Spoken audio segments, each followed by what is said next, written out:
দেখবো যখন পাওটা সরায় না, হালকা ভাবে একটু দাঁত বসায় দিচ্ছে, দেওয়া মাত্র বিষে পুরো শরীর জর্জরিত। আবু বকরের বিষ চোখের পানি পড়া শুরু হয়ে গেল, কিন্তু পা নাড়ায় না। রহমতের নবী রাগের উপরে মাথা গোবানো করে দিয়েছে। পা নাড়ায় না, বেদুন হবে, নবীর ঘুম নষ্ট হবে। মায়ার নবী বিশ্রামে আছে।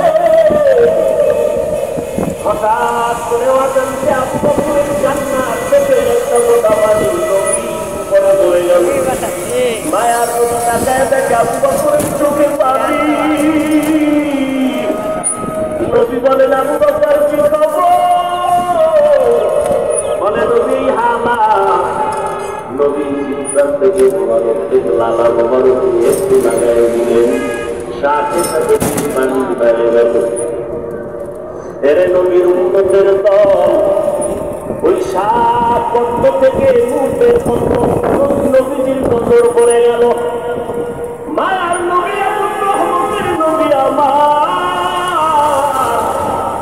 সমস্ত প্রাণীরা আমার নবীকে চিনে, আমার নবীর দেখার জন্য পাগল। কিন্তু আমরা সেই নবীর শ্রেষ্ঠ উম্মত হইয়া নবীর এখনো পর্যন্ত দেখতে পারলাম না। কি দরুদ শরীফ পড়ি যে নবীর সাথে দেখা হয় না। ওরে সেজদার মতো সেজদা দিলে তো মাওলার সাথে দিদার হবে, দরুদের মতো দরুদ পড়লে তো মদিনার নবীর সাথে ঘুমের ঘরে মোলাকাত হয়ে যাবে। ও আল্লাহর বান্দারা, এই জীবনের আমলের ফলাফল কি? নবীর কি ঘুমের ঘরে দেখেছো? আল্লাহর সাথে কি পরিমাণ মোহাব্বত তৈরি হয়ে গেল।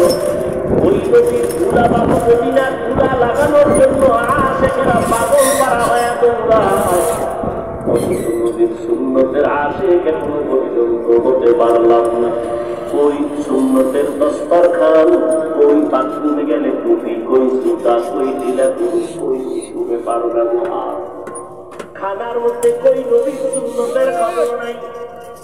এরপরে নিচে তো